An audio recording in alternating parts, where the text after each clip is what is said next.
Okay, hello. So it's already quite difficult to get good nutrition as a Hindu, and in India it's just all the more harder.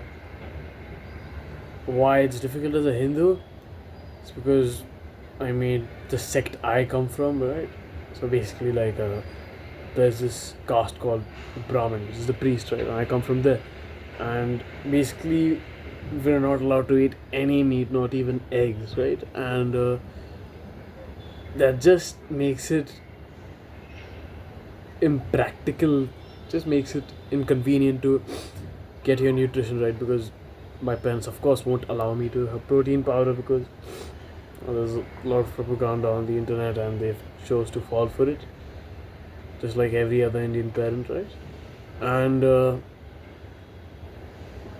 I've even if you're not getting that much protein, right, because of the amount of carbs you're having, it's actually worse. See, if you're not getting protein, and okay, that's fine to some extent, right? If you're getting it through plant sources and dal and whatever, like even though it has basically no protein, the thing is that the amount of carbs it has, it's just destroying even the amount of protein you're getting through the dal, right? And to actually, like, we were having lunch of like a week back or something, and we were just talking about protein, and I said, dal has zero protein.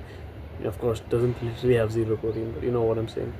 After lunch, my grandfather calls me and he's like, "Look at this!" Like he shows me this thing on Google, which shows how much protein like one serving of dal has, and it's like, oh yeah, like 100 grams of dal has 13 grams of protein. It sounds good, right?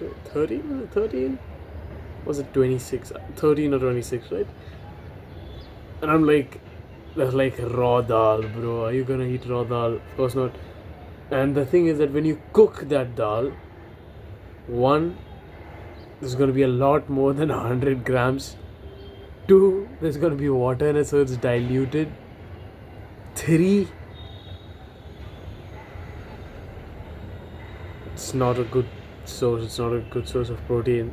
It's a bad source of protein. That's religion, right? And I still eat meat, right? You can call me a traitor to my own religion, but that's something I'm willing to do, right? To eat meat. And then you have India, right? Where the meat is adulterated as hell, dude. Like, take there are meats which like soak in water, right? Like beef, like already in a lot of India, most of India, actually not even most of India, in like a very good amount of India, beef is actually banned because it's the holy animal and whatnot.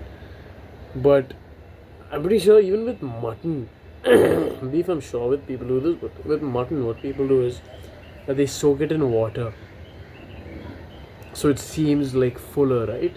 Not sure if you can do this with chicken, but I'm pretty sure like there's some way to adulterate it. Indians will find a way to adulterate anything, right? Must be some way to adulterate chicken, but so basically soak this mutton and your steak and your beef in water, and it gets filled with water, so it actually doesn't have as many nutrients. It actually doesn't have as much protein or whatever. But since you're putting it in water, it looks more full, and thus you're more likely to buy it because it looks better, right? And same with mutton. I'm pretty sure you can do it mutton too. Chicken is also like, people sell like rotten chicken, expired chicken, like chicken which have disease. People sell a lot of that, I'm pretty sure. And see, my main source is eggs, because chicken, we don't make chicken at home, right? It's not allowed. My grandma won't allow it, and it'll be hard to smuggle chicken at home, right? My grandma, my mom are the only one who have problems, but they're the ones who cook, and they're gonna cause a lot of ruckus. I need to find a way to get. Is chicken even a good source of protein? Of course, if you're if you have it, then sure. But if you don't have it and you have like 5 eggs a day, is it even worth getting chicken? I need to consider that. But yeah, eggs I eat like 4 or 5 eggs a day. I mean, it isn't a lot, but it's something, right? I just ate 4 eggs with like cheese today. It was like heavy, dude. But yeah, with India, that's the problem, adulteration. But even then, it's not that big of a problem, right? Compared to religious problems. And honestly, अगर तुम हो एक Indian, भाई, you have to make a choice, right? If you're an Indian, you have to make a choice between your religion and power, right? And I know it sounds crazy, but it sounds like I'm telling you to leave your religion, but it's like not even that deep. Like, I actually believe that when the Britishers came to India, they adulterated our texts, right? To make it so that we couldn't eat meat. I'm so sure that's what happened. I'm so confident because take any civilization, take Russia, take China, take the Gulf countries, take the Islamic countries, right? They all eat meat. That's literally the food of power. And you can still continue doing all your other rituals and traditions.